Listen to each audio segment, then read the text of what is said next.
In this video, I will provide 4 different ways to measure current across your device. I used a 10K resistor as our design on the test. I use one shunt resistor, or I use tinyCurrent or a source meter using at amp mode, or a power analyzer. I use the power analyzer channel 1 to power on my 10K resistor, and in channel 2 I use this channel to measure the voltage across the shunt resistor. In this case, in channel 4 I measure the voltage across the resistor, this 10K resistor, and the channel 2 will obviously give you the voltage drop across shunt resistor. You can calculate the current, roughly the current throughout the entire design. And in the second experiment I used the tinyCurrent, and so the channel 1, 4 are the same like previous one. The channel 2, I'm measuring the output, voltage output come from tinyCurrent, because tinyCurrent can output the current information as voltage information. So you can see I repeat exactly the same experiment and redo everything, and this time without the shunt resistor but using tinyCurrent.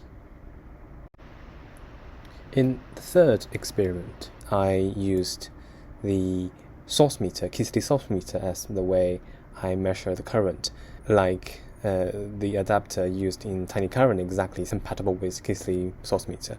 Exactly the same resistor, exactly the same design without shunt resistor. And I will also do a sweep. At this time, the channel 2 of the analyzer will be disabled because I can use source meter to read the current in real time.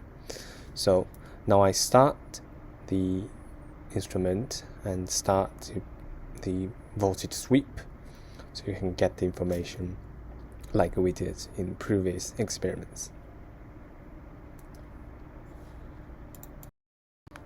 In the last setup, we use power analyzer 4-wire sensing mode to sense the current go through this 10K resistor.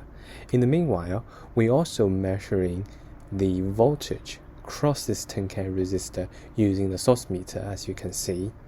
And we repeat exactly the same experiment we done before. We do a voltage sweep, measuring the current, the voltage across the resistor. Okay, after we collect all of the results, we can have some preliminary analysis.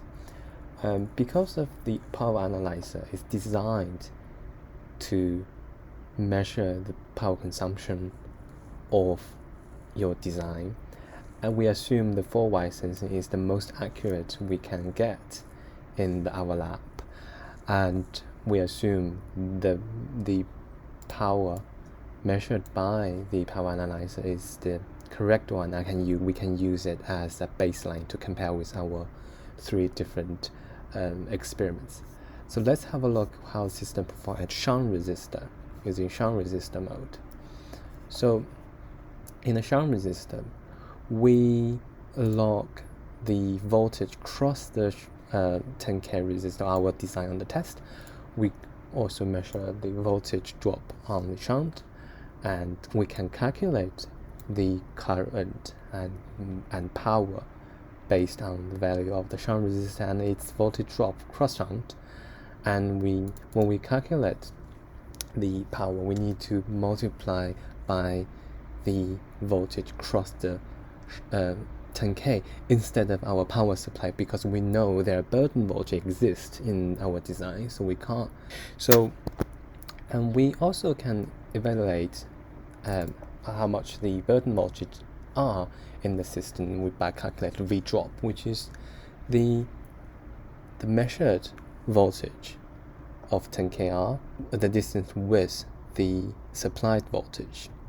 So you can see quite consistent in 1.25%, which is well okay in some cases, but in certain design, for example your bare minimum ASIC design, you just want to supply 1.2 volt for your ASIC, and you have 0.01 volt drop, which is no good. And we also want to evaluate the delta P, which is the distance between our baseline, the power calculated by power analyzer with the power we calculate using shunt resistor. It's roughly around minus 3.8 milliwatt, and in some cases minus 11.5 milliwatt, which is not good at all. And what about our tinyCurrent measurements? So we can have a look at tinyCurrent.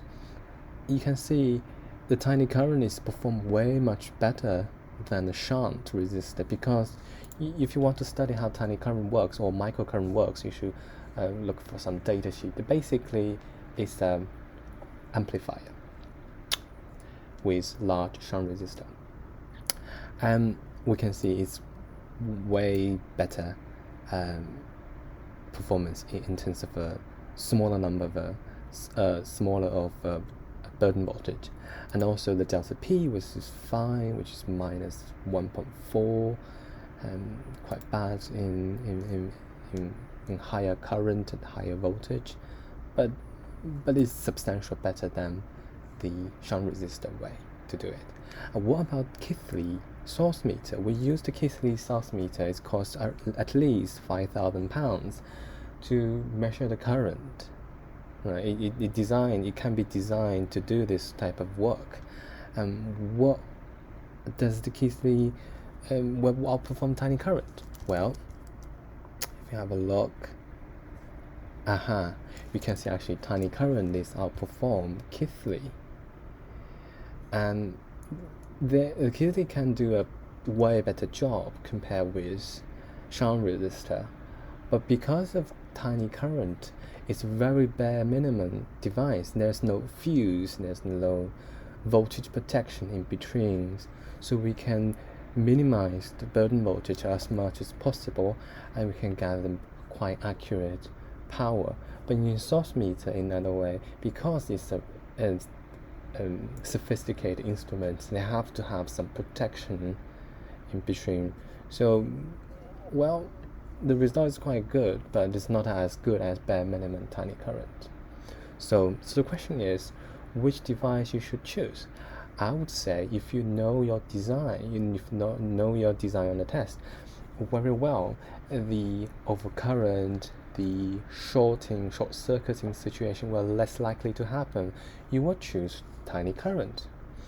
And if you do some sophisticated ASIC measurement or some experiments you want to do, you better choose source meter or using power analyzer, because it gives you stress-free experience. So here is the results we collected from these previous 4 different experiments. And if you learn more about this, so please visit the link so you can see all of the data we collect, and hope to see you again.